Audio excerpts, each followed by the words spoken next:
What's up, family? Get news report dash 20 minutes late. Today is for Sunday in my city, Chicago, October the 8th, 2023. I feel it's the need to tell my journey about me being a part of the Feather Fist program, a government program that's supposed to help the homeless, get on their feet, do better for themselves. And it's kind of like a pyramid scam. Only the people at the top win, and the people at the bottom, of course, get stuck at the bottom. Me being an originator of rap since the age of 8, 1975, got nothing out the deal. Just honest to God's truth. Never had a new car, never had a day at the spa, never had a real vacation without some child trafficking going on or some kind of pedophilia or abuse happening to me. Or somebody having a guilt trip and felt the need to try to do something nice to me. When I got to this Feather Fist program, this independent living, so to speak, um, 6210 South Kenbark Avenue, Chicago, Illinois, 60637, apartment 308, I was railroaded pretty much up in here. If you go to Longwood, take the 112th bus in my city, Chicago, at the 95th Street Terminal. You go to Longwood, you look at the sign, it said 2016, got the numbers 2016. You know, I say that because I got here in 2017, but I got railroaded 2016 for staying sober and homeless and people lying on me and things of that nature because, I'm worth so much and, everybody got their hands in my pocket and just, they're basically trying to kill me. And they needed me to sign some paperwork or whatever and stuff after they gave me cancer at the Cook County Jail. You know what I'm saying? For staying sober and doing the right thing. And, people hating. There are haters in the world. They even talk about it in the Bible. David hated one of his soldiers so much that he put him in the front of the line so he could get his wife, girlfriend, or whatever. And, the guy got killed and he got her. I had a nice young lady by the name of LaWanda Joy Jacobs for about over 10 years. And, people was hating on our relationship. Now, that's not what you do, it's how you do it now. And I was gay at one time, a lesbian or whatever and stuff. I don't drink, drugs, smoke, or fornicate, not because I don't want to have a relationship. You understand what I'm saying? It's just, it's very difficult when I am who I am and people think they know me and try to control my life. Long story short, they ruined my life. They ruined my relationship. They ruined my goals as far as, me trying to get back with my family, put people in position where we won't have to be finessing one another and things of that nature. Everything I dreamt of as a little girl pretty much just kind of fell to the wayside. You understand what I'm saying? Because of people's greed and envy and jealousy.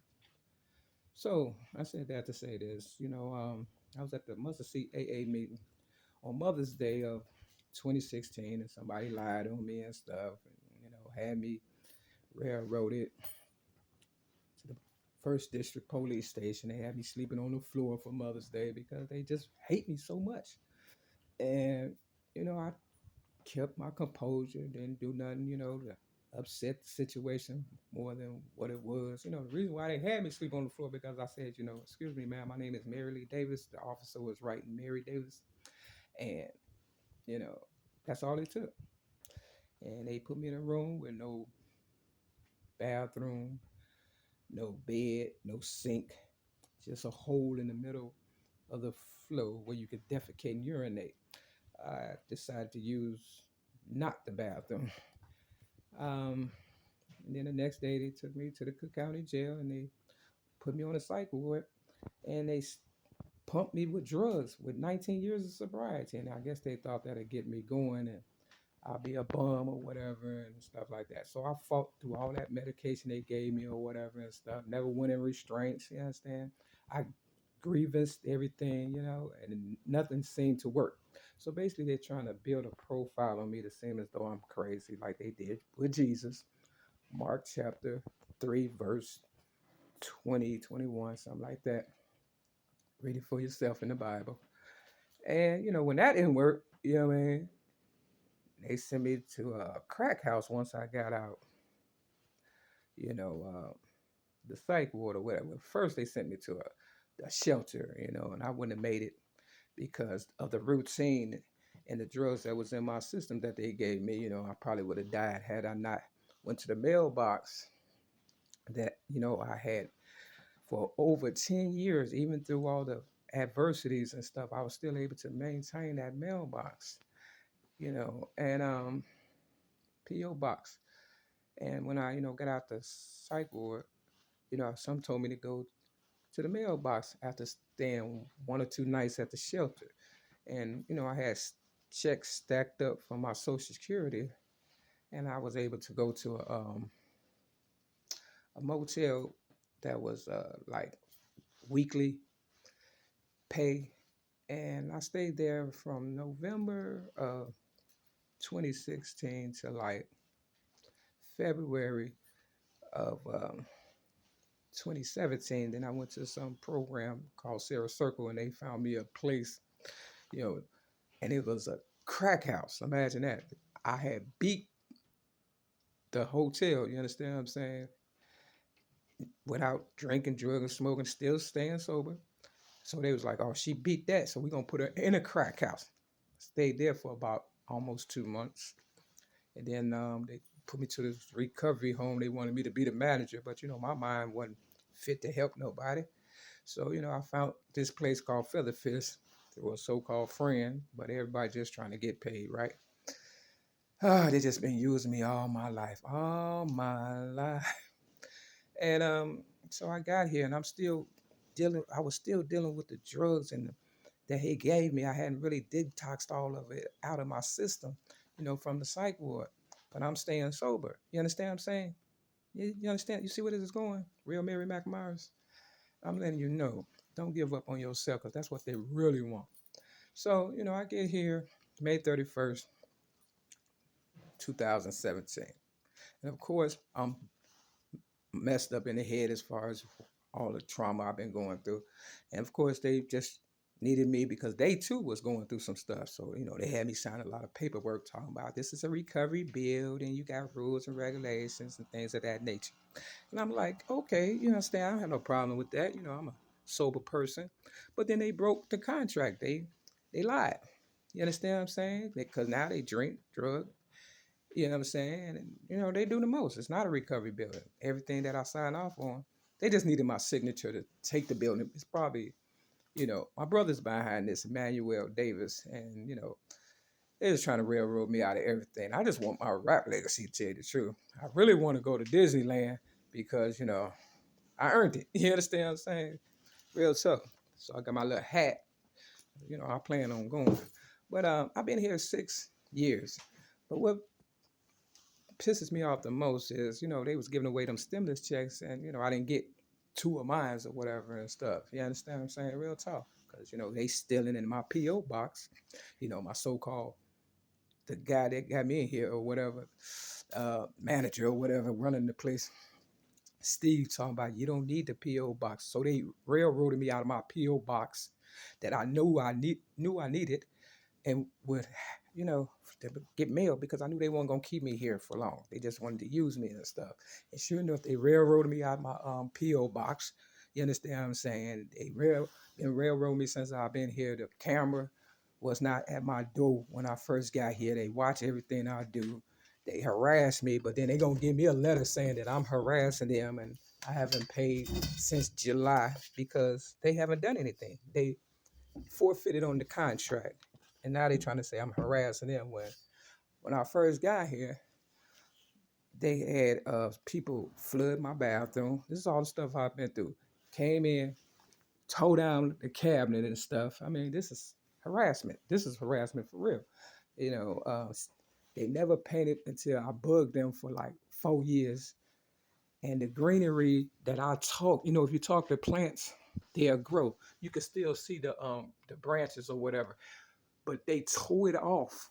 It was all green like a sheet outside of greenery.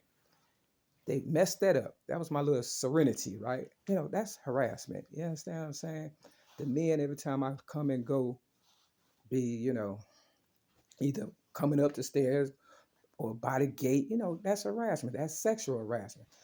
Paul, the one that they got in the office, the young guy, he didn't have nothing when we we first met. Now, he got a car, he got a little position, he think he's running something.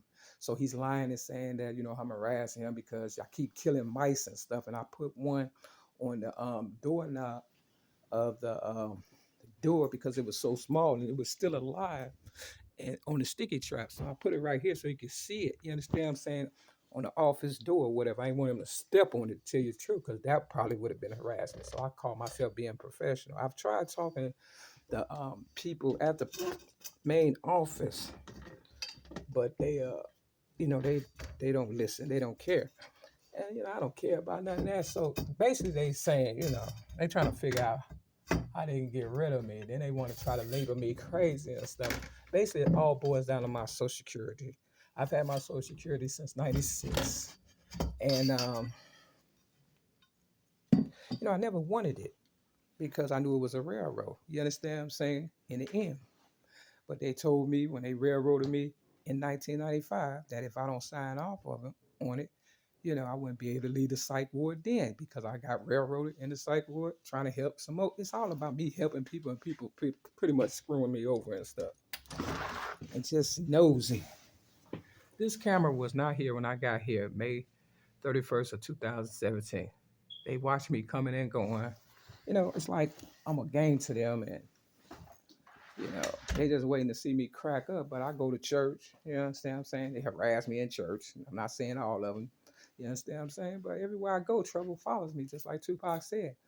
And it's not worth it. I've been trying to teach, I've taught these men in here about, the Bible just by speaking out loud. How you be in your room praying and stuff. You know what I'm saying? It's like the Georgia Mass Choir song, "Come on in the room." You understand what I'm saying? And I speak out loud and they listen, and I know they do. And I'm sure a lot of them, gained a lot of wisdom, knowledge, and understanding from me. And they act like I'm not worth that. I haven't gotten a thank you card, a birthday card, or nothing, but I've given, you know, cards to the people in the office and stuff. You understand what I'm saying? Take time out my busy schedule to, try to keep down the confusion and build up the morale. They've used me up and now they gave me a letter talking about, this, that, and the third or whatever. Now I don't mind leaving. You understand what I'm saying? I knew it was going to come down to that. You know what I mean? Because everywhere I go, trouble follows me. But yeah, I just want people to know for the record, whoever get this video, it's not me. It's them. You know, it really is. So, you know how I do. I flip the Bible and see what happened. It's going out to Featherfist. When you got somebody good in your corner, you might want to, show some appreciation because, what goes around come around. And that goes to all the staff members, at Featherfist and in these government programs because, without us homeless people, y'all don't have a job. And we all supposed to be billionaires according to my real story of being a originator of rap. You understand what I'm saying? I'm a very shrewd business lady, and I know how to run my business. So when things change, I change. So here go the scripture. It's 1 Samuel chapter 11, 12, and 13. It says Samuel confronts the people. Saul becomes king. See, it's all about Saul. His name was Paul. You know what happened? God blinded him because he was killing Christians and things of that nature. You understand what I'm saying? His turn will come. They trying to level him up, but I guess he got to kill me in order to do it. That's 13. Okay? What's that? 13. All right? So, things like that they get mad about. And, it started with my stepson. He was just like Paul, Saul, hating on my swag and the fact that his mother really did love me, Donna Marie Evans. She got a lot to do this. She's a real estate agent, a banker, and she probably loved me so much she really want to kill me because she don't want to see me with nobody else.